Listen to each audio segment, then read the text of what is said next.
So for today's project, I'm going to be making a coffee table that has some built-in hidden storage. Um, all the material for this was pre-dimensioned select pine lumber that you can get in any big box store. Um, a buddy of mine sent me a picture of this table off of Instagram. So somebody out there makes this and sells it. There were a couple of things that I changed about the design.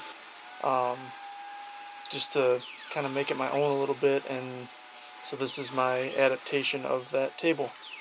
Um, just cutting everything to length here at the miter saw. The dimensions for the flag will require me to rip these thin strips down, which I'm doing here at the table saw. I recently built this splitter assembly to go behind my blade there, and it has been absolutely phenomenal for increasing my confidence as well as my safety when using the table saw.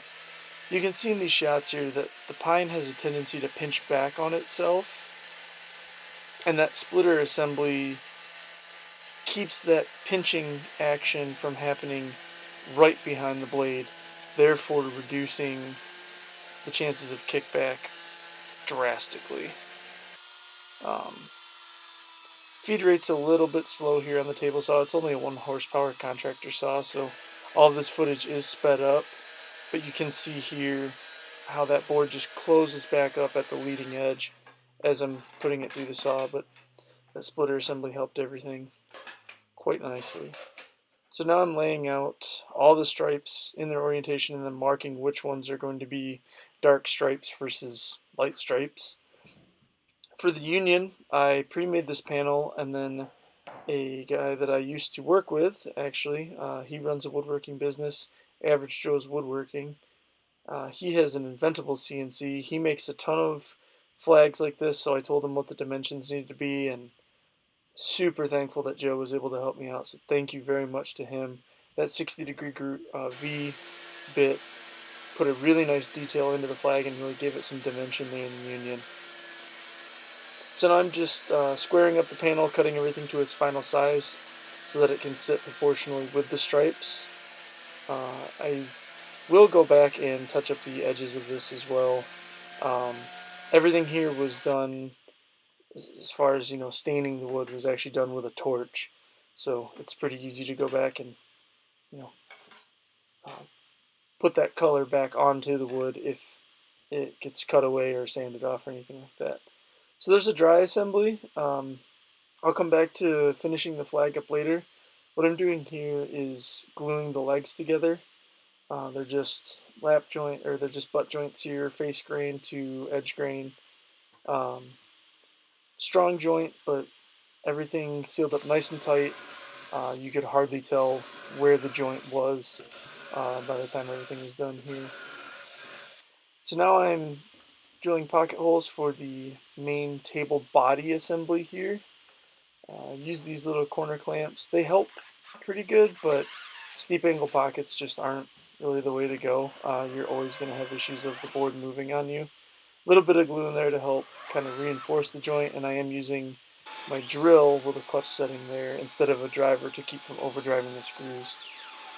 With this piece of plywood, it's going to be the bottom panel for the table, and my table saw doesn't have enough capacity to cut that, so I would have had to use a circular saw on a straight edge or a sliding compound miter saw. I love the added capacity of that saw. Trim the plywood to length there, and I'm drilling pocket holes, and it's going to affix into the bottom of that case that you just saw me assemble a minute ago. Just putting it together here. A lot of people build drawers in this same kind of fashion, so it's a pretty common method for putting together cases. Putting a rough sand on everything here. This is just 80 grit, and this stuff's already pre-dimensioned. It's pretty smooth once you get it from the home center, but this just takes off any of the imperfections and kind of allows any stain or finish that you might apply to soak in a little bit better. So I'm using a Bernzomatic torch here with MAP gas because it burns a little hotter, and this process is actually really quite quick. That's real time right there, for just how quickly you can put a decent amount of contrast onto your wood. The longer you hold the torch in one spot, the darker it gets. You can knock it back with sandpaper, which I'll do next here.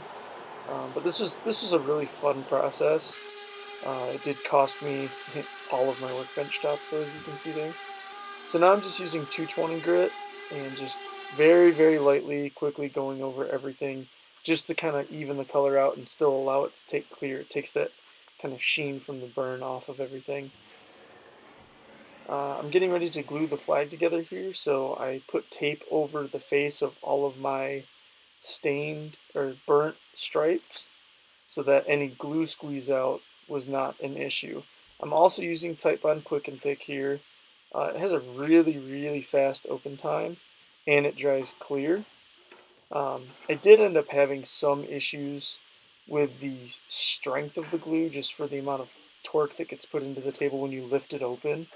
So you'll see later that I actually take this entire flag panel and glue and brad nail it to another plywood panel, and that added a ton of strength, and if I were to do this again, I would have done that from the get-go. I'm adding an early American stain here just to kind of give it a real classic feel and kind of balance out the contrast between the white stripes and what would be the red stripes in the flag here.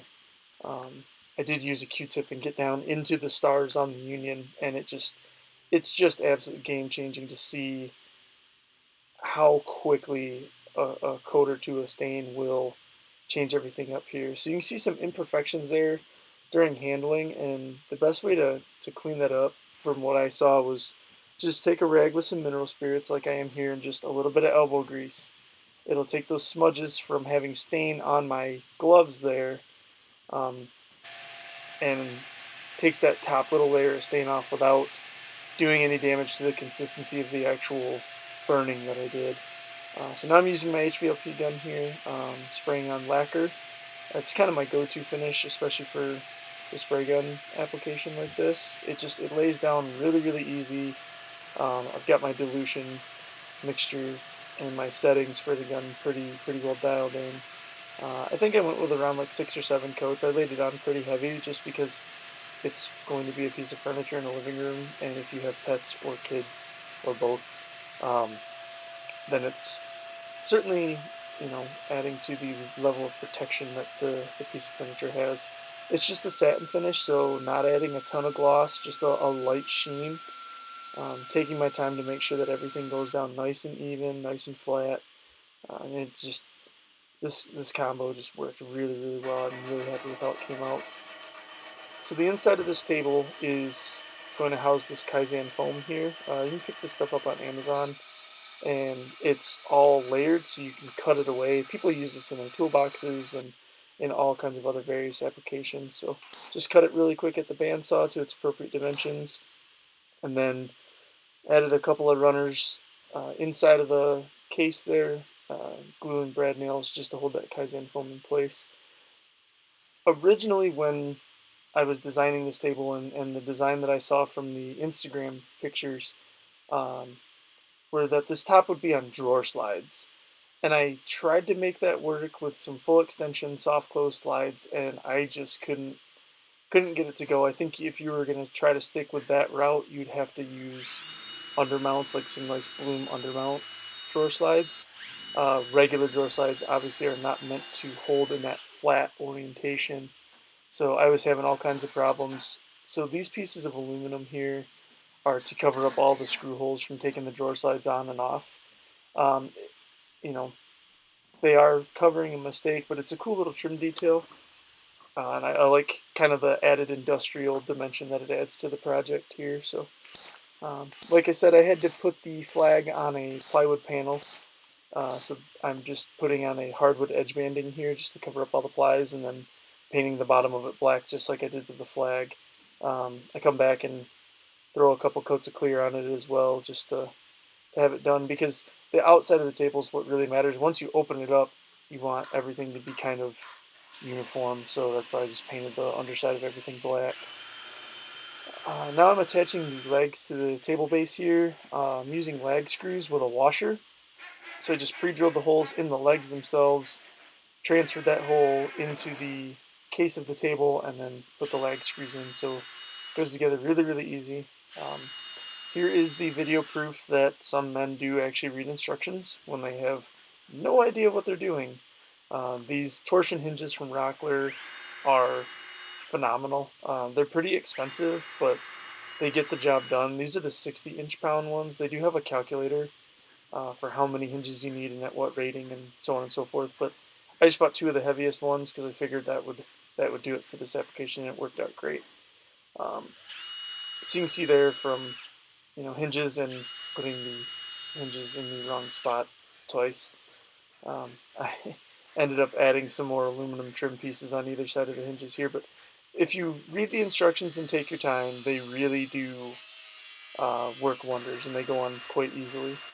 So now I'm integrating a lock assembly here. So I took a gate latch, like a sliding gate pin that you can get at Home Depot or Lowe's, and I just cut the one side of it off, bolted it to the front of the table base here, and then its mating piece gets put into the bottom of the top with the three lag screws here. And this just allows the person who has this table now to lock whatever they are storing inside. So there's a table all finished up. I've seen it in its final home now too, and it looks absolutely great. I'm really happy with how this came out, but there were certainly some challenges along the way. But now that I've built one, it's really fun to see how everything came together. So that's it. Thanks for watching.